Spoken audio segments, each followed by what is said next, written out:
We are plagued with politics without principle, policies without the intent to ever realize them, and leadership without vision. That's our difficulty. A people throttled to death on the shards of broken glass made up of empty promises and betrayal. Thank you, Program Director. Good evening, my brothers and sisters. I am deeply grateful to share this moment with you, especially the author of this book, Advocate Sikhakhane, his wife, his family, all of the great people who have been mentioned tonight. I'm happy to be with you. Thank you for this invitation. I first thought when I was asked to say something tonight at this wonderful launch with so many people that I think if I don't watch myself, I might be thinking I'm speaking at a rally. Or even worse, that I might be in church and a black preacher cannot have discipline. But I'll try my best. I first thought I should say something about the man, the book, and the moment, which is how I understand this book in all of those dimensions. But then when I got the invitation this morning, I saw that the author had put down a theme for tonight, which is reimagining the revolution. That's another enticement. But certainly, what I have to say about the book, you can all read in the foreword. It is really the right kind of book for the right kind of moment in the history of our country. We really have arrived at a particularly crucial and a particularly urgent and a particularly poignant moment of our history. And it is the kind of book that we need now, not just to read and forget, but to read and ponder and learn from. It is written with knowledge and with understanding and with wisdom and insight. And I say so in the foreword. It is also written with humility, but also with boldness and a directness that we need right now. The book is so entirely convincing, I think, my brothers and sisters and comrades and those who used to be comrades. The book is so important and entirely convincing because the man who wrote the book is so entirely authentic. His love for the law is deep, but his love for justice is deeper. His love for his people is deep, but his love for the Lord is deeper. And that is what gives such a depth to this book, with such honesty and clarity that he could muster to write it. He speaks to us as individuals because it is so intensely personal. It speaks to us as a people because it is so intensely public. It speaks to our past, it speaks to our present, it engages our vision for a future. And that is when we reach this moment that is so important.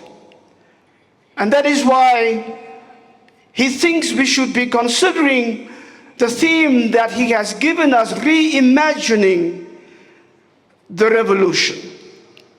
So maybe we should begin by understanding what at least I now mean by revolution. I know that we are used to thinking about a revolution in the old Marxist sense, a kind of cataclysmic, violent moment in history in which one class abruptly replaces another.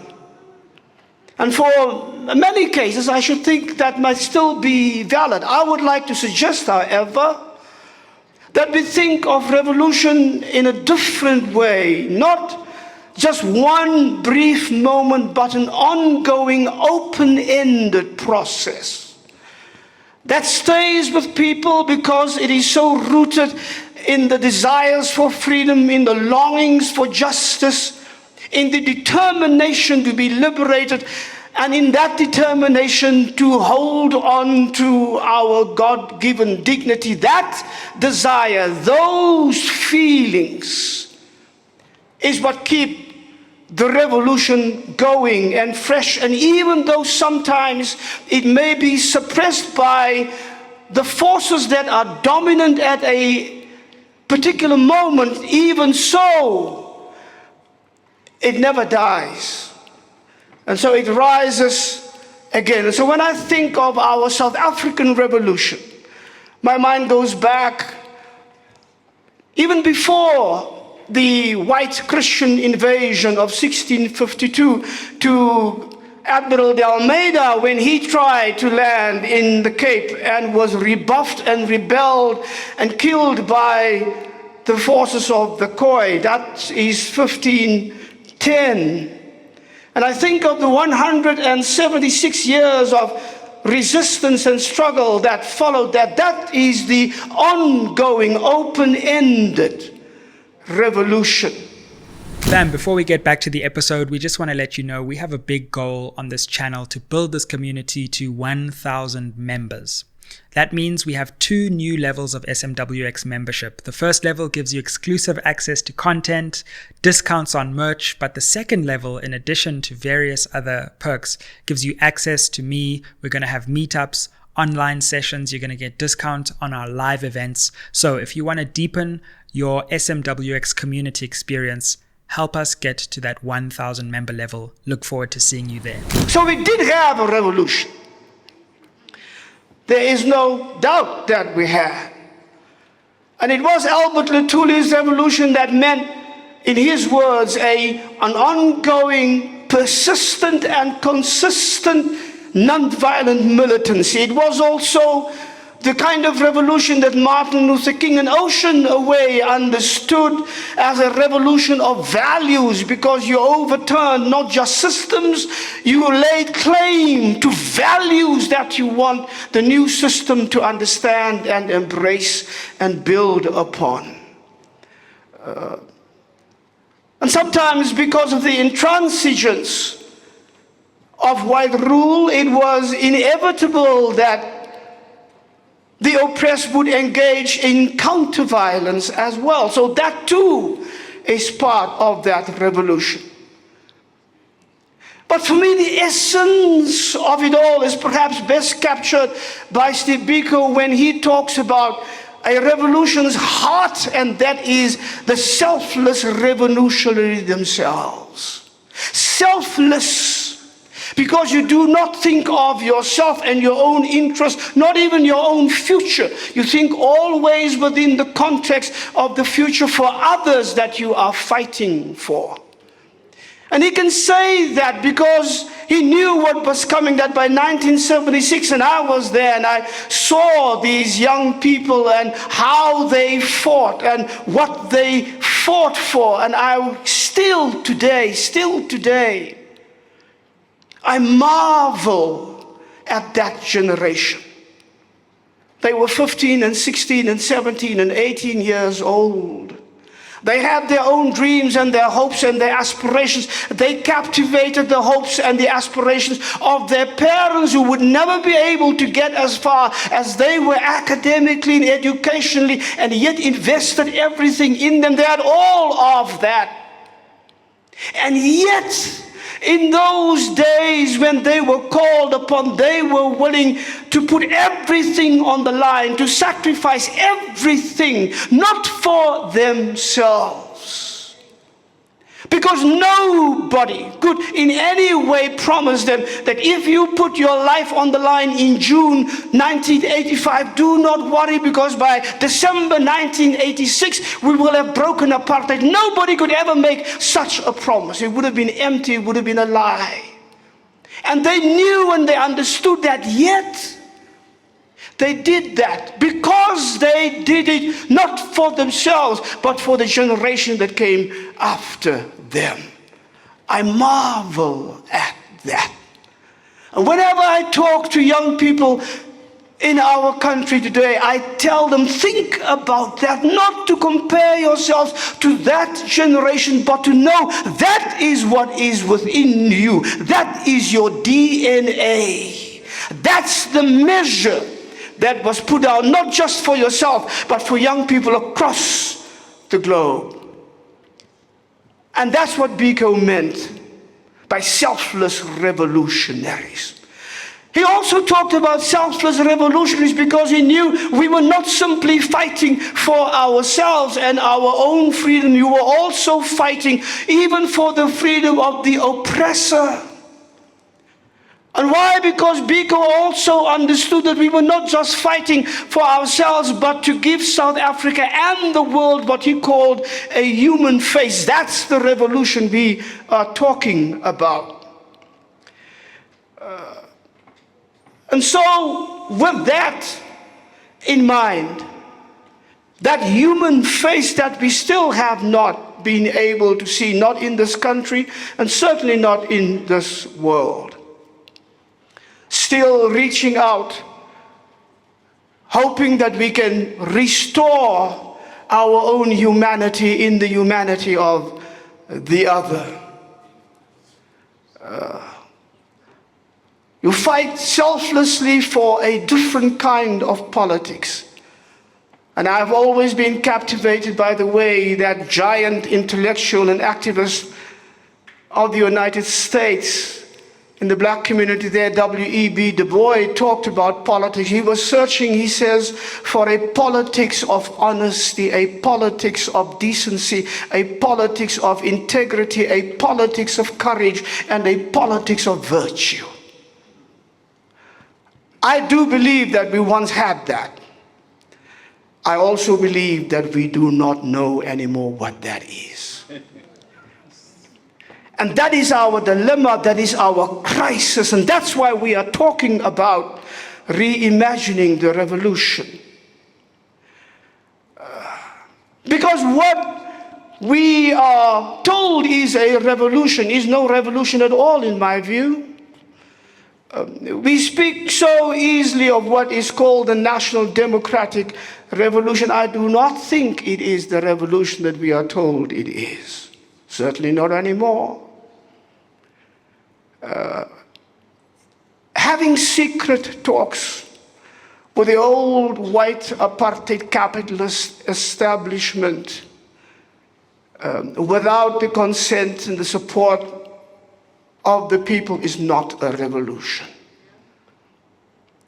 Making secret pacts with those old white elites with new liberal capitalism at its core, even knowing and understanding that that system is a disaster for people, especially the most vulnerable in the world, that it lives and thrives on selfishness and self-preservation and rapaciousness and hatred of the poor, and you do that, still that's not a revolution. Enjoying the pre-negotiated agreements that makes of a negotiation mere political theater, making the world believe that's what we are doing, that's not a revolution. Replacing one class of white apartheid-minded capitalists who have been robbing our people of our treasures for centuries with another class of people. Only the faces and the color is now different, who are still robbing our people of our treasures and our future and our hope. That's not a revolution. And so we have to be clear what it is that we are reimagining, what it is that we want in reimagining also to reclaim, because God knows we need one right now, but a real one. But you don't have to invent it, because we have had it once. You only have to reimagine, and you only have to reclaim it. Talking about reimagining a revolution, which means that we are looking for that power which is not a search and a longing for power as power within itself, but rather, as M.M. Thomas of India describes it, the power as the vessel for the dignity of the people to be their own agents, to grant them and give them their agency, so that they, in responsible fashion but determined fashion, can shape their own social history and take a hold of their own God-given destiny. That's the power I'm talking about. And that's the revolution we should be reimagining, and we should reclaim it. And that is what we fought for, and what so many died for. That is why we need this book. And that is why we need what the author and I have agreed upon, that we should work very hard so that our people can come together in what we call a popular people's assembly. If you want to reimagine the revolution, you cannot do it from the top, from on high, from behind closed doors and smoke-filled rooms. You have to do it from amongst the people. It has to grow organically from amongst the people. And in order to do that, we have to deliberately and designedly create the space for our people to do that. That's why we are working towards this people's assembly. And we hope that we can come together, because not only does this present system have to be upturned, totally disrupted, stopped in its tracks, and imagined anew, also our vision has to be renewed. But because that's one of the difficulties that we have.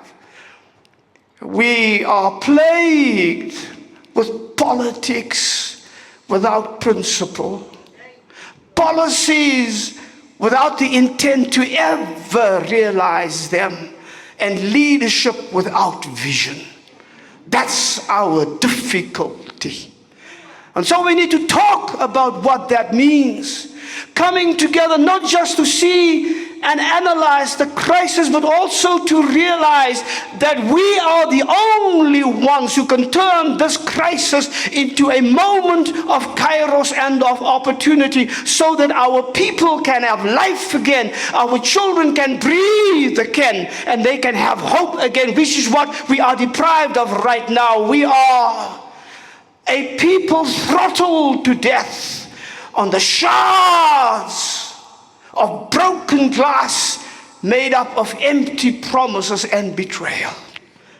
And that's a difficulty that we have to deal with. And that's why you need to reimagine and reclaim this revolution. And it is from this perspective that we must look at everything that we are trying to do today.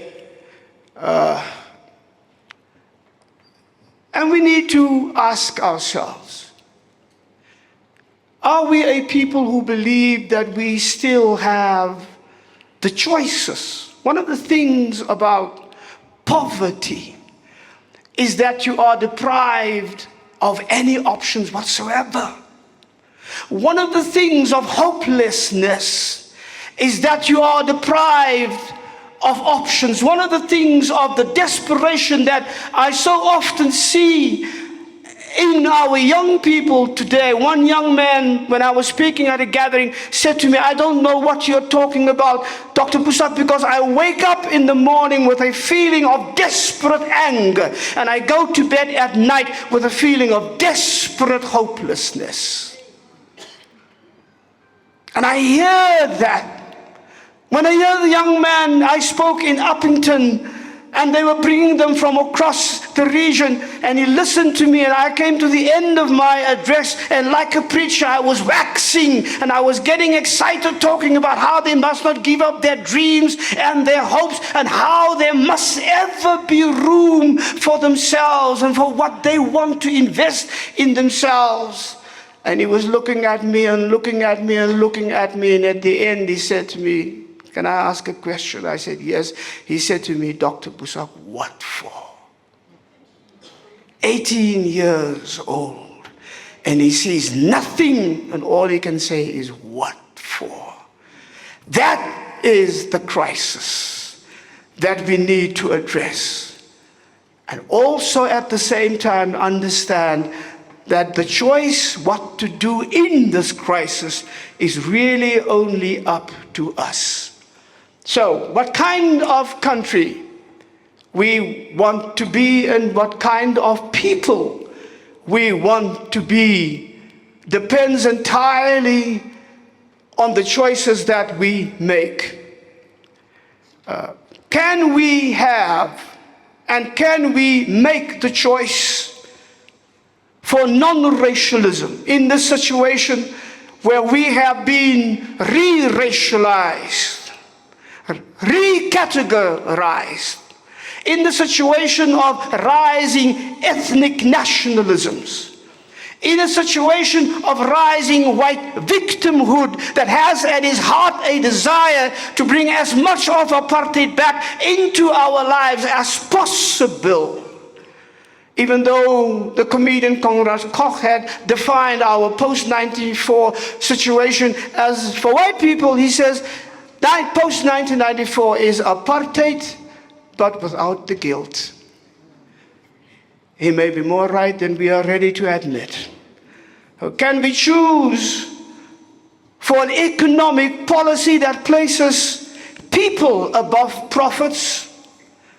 Can we choose for an education system that does not make the mediocre the measure, that is not satisfied with the lowest, but can open the door to our young people with their gifts and with their talents and with their determination and with their hard work to compete with the best in the world?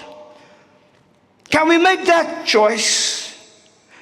Can we make a choice for righteous anger, instead of just sitting back and letting the waves of desperation roll over us as if there is nothing that we can do, and in that righteous anger also make the right choices as to how to channel that anger in creative ways to bring about the transformation that we so desperately need? Can we choose to come together as a people, as we once did, as we are able to charter a better way forward for this country and for our people, every single one of us? Can we recognize and can we reimagine, can we reclaim our revolution that has been hijacked and stolen and domesticated? We want that back, we need that back, and we must take it back. Reimagining the revolution is clearly also regaining our voice. Reimagining the revolution is reclaiming our right to the land. And I am so happy that that is once again at the center of the conversation, whether from the right or the left. But you must know, the debate that's going on right now is in many ways a fake debate. We are not talking about returning the land or gaining the land for the original owners of this land. We cannot have that honest conversation until we have an honest conversation about Article 25 in our Constitution. And as long as that is not mentioned, the debate is not for real. And we need to understand that. And coming together and talking about that is what we must do. Imagining and reclaiming the revolution means that we are reclaiming our right to stand for the truth and to speak it as it is. Reimagining the revolution is reclaiming our right to rise again. and make our presence felt in our country again. The book is now here. That spirit I am sensing across the country, I hope I can sense it in this room. People are ready to rise. I can feel it. Can you feel it? That's that song. What's that song? Is it Marvin Gaye? Can you feel it? Can you feel it? Can you feel it? I can feel it. And if you can feel it, you should rise right now and claim it, because that is how you reimagine a revolution. Thank you. God bless you.